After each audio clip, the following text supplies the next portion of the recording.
For the entire day, the commission, data na yung iba. The entire day, the commission was able to replace 311 machines out of the 16,000 contingency machines that we have. And the issues were the following: ACM per se, 15, cover 13, scanner 77, screen 11. When it comes to the issue of ballots, 5, manual audit 8, operational concern 2, procedural 1, smart card 1, thermal cutter 60, thermal paper 35, thermal printer 73, and USB device 10. So, as compared to the 2022 elections, where during the first few hours of the voting, 2,500 kaagad yung pinalitan na COMELEC. Dito, in all fairness, 311 lang yung napalitan natin ng mga makina. Doon po sa mga sinasabi na hindi tumutugma daw yung kanilang resibo as against doon sa balota, wala po kaming evidence or proof on that. Kasi napakataas yung posibilidad na nakalimutan nila na yun ang binoto nila. O kahit na hindi yun ang binoto nila, yun ang nailagay nila.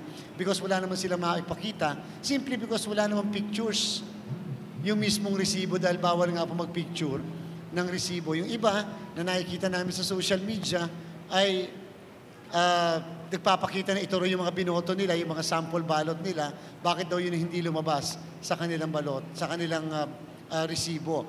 The best evidence will be later this evening.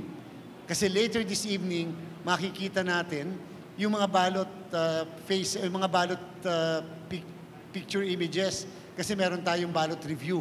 So sa ballot review, mabibilang manually yung lahat ng balota. In fact, pagka nakita nyo na yung ballot review, para sa mga kababayan natin mamaya po, pag nakita nyo po, naandun lang yung mga pangalan ng mga kandidato na binoto sa bawat posisyon. Hindi nyo na po makikita yung mga pangalan ng mga kandidato na hindi binoto. Summarize po yun.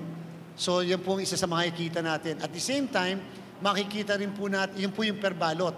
So, kung 300 ang binoto, ang bumoto sa mismong presinto, 300 din na ballot review, ballot images ang makikita ng bawat isa. Pwede pong bilangin. So, dyan natin malalaman kung talaga bang tama yung resibo as against to sa tama yung election returns.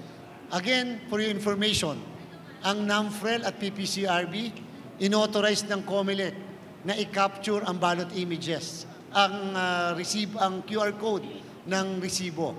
Ano ibig sabihin nun? Hindi ba bawat presinto o bawat botante may resibo? Ang NAMFREL ay pumili ng 60 areas sa buong Pilipinas. Sa 60 areas na yan, yung lahat ng resibo na nahulog sa mismong makina at na-produce ng makina na nasa receptacle, bibilangin isa-isa at pipicturan ng kakapture yung QR code ng mismong NAMFREL representative upang matransmit ka agad yun at ma-counter-check kung tumutugma siya sa result ng na-transmit na result sa kanila para makita nila. Ito naman pong PPCRB, pinayagan din namin na i-capture ang QR code ng election returns in all the precincts nationwide kung kaya nila para mas mabilis ang kanilang comparison nung na-transmit na result, yung nakuhang election returns at yung mismong result na nasa loob ng QR code. Yun yung magsasabi sa atin kung talagang bumibilang ng tama ang mga makina o hindi.